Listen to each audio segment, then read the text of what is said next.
This is the A to Z podcast.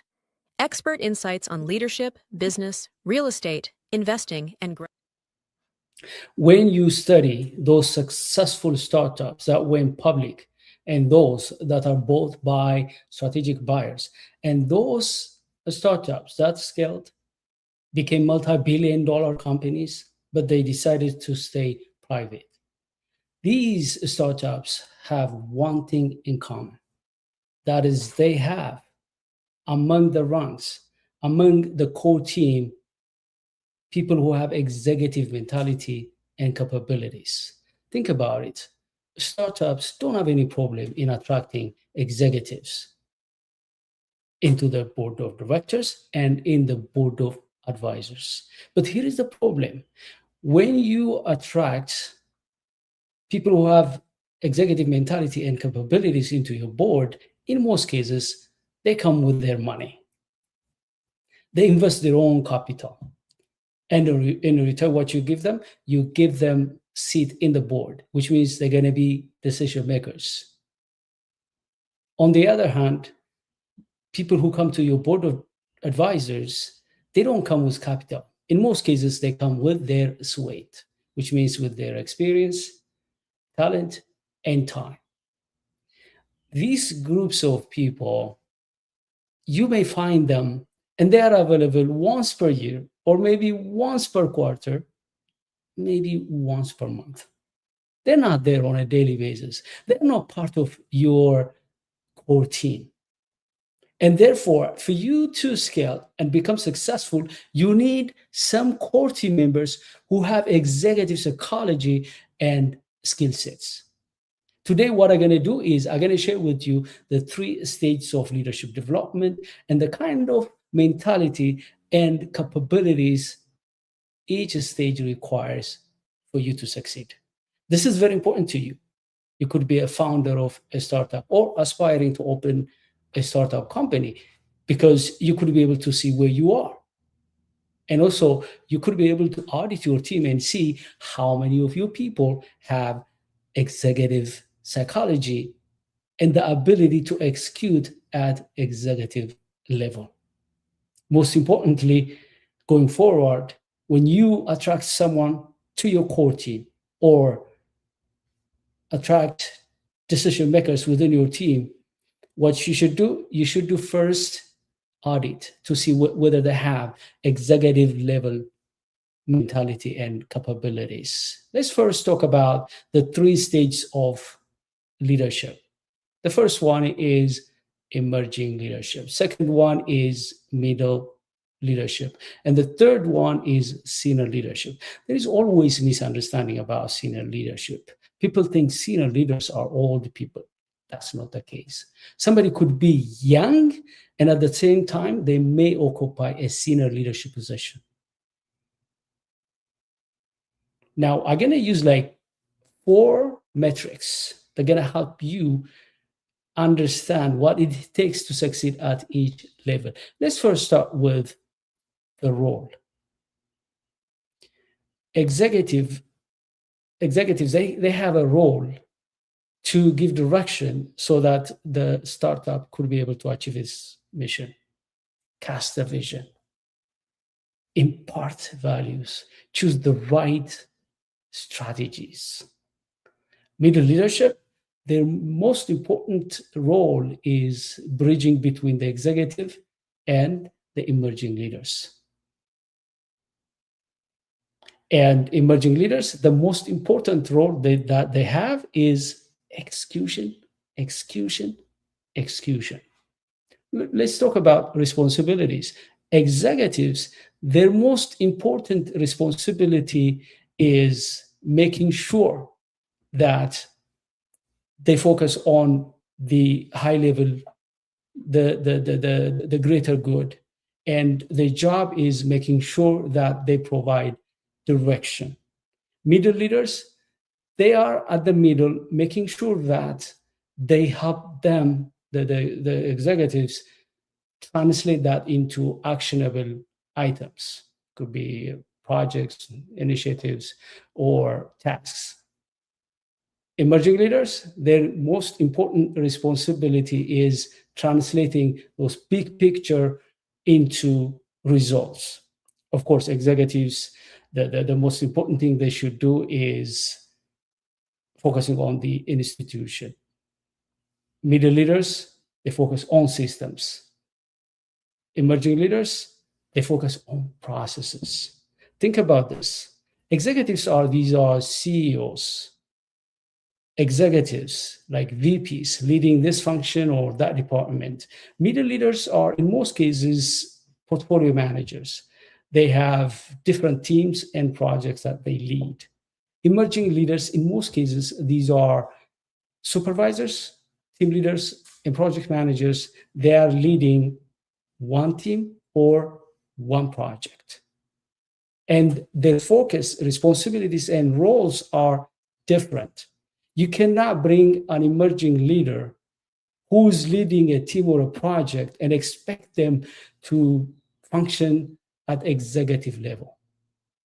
You cannot just bring someone in the middle and expect them to perform at executive level. It's impossible. Especially in the middle, there is misunderstanding. For example, if a startup is having difficulty at the executive level, decision-making level, the shareholders or the board of directors, they could easily spot that and correct it because they could see that the startup is not going in the right direction. They could see that the vision is not clear. They could see that there is discrepancy, misalignment between the values of the startup and what's happening on the ground. When the problem is at the front, they could easily catch that. Why? Because they could see that the company is bleeding in terms of poor performance and lower income. They could do that. But when the weak link is in the middle, it's very hard to spot. It takes you forever sometimes to realize that the weak link is the middle leadership. This is very important for you to understand because someone in the middle, if they struggle at that level, they're going to struggle at the executive level. If they struggle to manage a system, how can they manage an entire institution? It's impossible. Promoting someone just because they were middle leaders into executive without helping them make some shifts mentally and in terms of competencies doesn't help. Let's see the metrics of strategic thinking. In terms of strategic thinking, executives, they should take like 90% of their time for strategic thinking. And you may be asking, what about the 10%?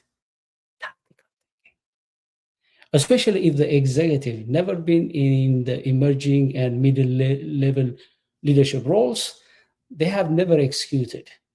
And therefore, they need to take some time, at least 10% or less, in tactical thinking.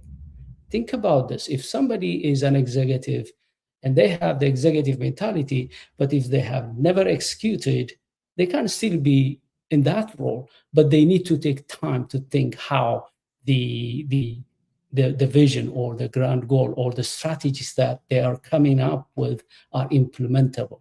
Otherwise, what happens? They have great grand goals, grand vision, glorious strategies, but they are not implementable.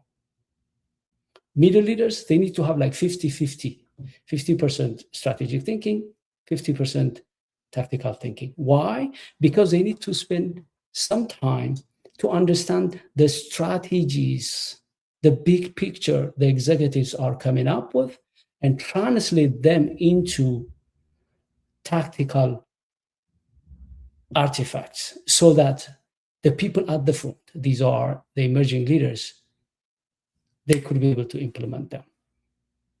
When it comes to emerging leaders, they need to spend like 10% of their time for strategic thinking, 90% or more for tactical thinking. Some of you may be asking, why do they need to think strategically 10% of their time? That's a good question, because even if you are at the front executing, you need to have clarity and also understanding of how whatever you're doing in your project and in your team is aligned with the big picture, the greater good. Otherwise, what happens? You're working hard, you are giving your all in, you are restless, but whatever you're doing is not adding value to the big picture. Let's see communication. When it comes to communication, executives should have the ability to communicate with high impact, especially for those high stake communications. Executives normally they are given like 20 minutes maximum or maybe 30 minutes, and the board expect them to give them update. Or they are required to raise capital, hundreds of thousands, millions of dollars in front of savvy investors. And they have like 5, 10 minutes to grab the attention of the investors, convinces them that this is a no-brainer deal, to open their pocket and invest in that startup. High-level communication. They are also expected to communicate with the media, provide press release, and so on. Middle leaders, they should excel in communicating with diverse projects and teams, and therefore they should have facilitation, coordination, moderation, communication abilities. Emerging leaders, they should have interpersonal communication ability. In most cases, they're going to lead team meetings, having one-on-one with their team members and also with stakeholders and clients. And therefore, they should have great interpersonal communication ability and the ability to lead team meetings. Now, at this point, wherever you are, you can make a decision today to work on your executive mentality and capabilities. You can also raise your people within your core team to develop those capabilities and competencies. In conclusion, if you are a startup and if you like to scale, whether you want to go public or be sold to strategic buyers or stay private, you need one advantage. That's the executive mentality and capabilities. There are a couple of things you could do. The first thing you want to do is you want to find these kind of people, bring them to the core team. You don't need to have that executive mentality and capabilities because in most cases, startup companies, the core team, they are young people trying to make a change. They come and start something. You could be young. You may not have that capabilities, but you have to be mindful that you need to bring that kind of people as your coach or consultant, or give them some share, let them be part of your team. Another thing you could do is you can find experienced CEOs, executives to mentor you. Of course, you can read, you can attend programs, and so on and so forth. I'm writing 2 books specifically for executives, and they're going to be published end of this year or maybe early next year. Stay tuned. We have also a program called From Authority to Influence. This is for executives who are going to help you increase your visibility and influence. And of course, you can always reach out if you need any program for your executives. We have a cohort program. If you reach out to us, we can custom design and deliver that cohort program for your executive. Thank you very much for watching this. Earlier, I went online, but I had technical difficulties. I apologize for that. It normally doesn't happen. Today, that was the challenge, but I appreciate you if in case you were waiting for me to go live a few minutes earlier. See you soon. Bye-bye.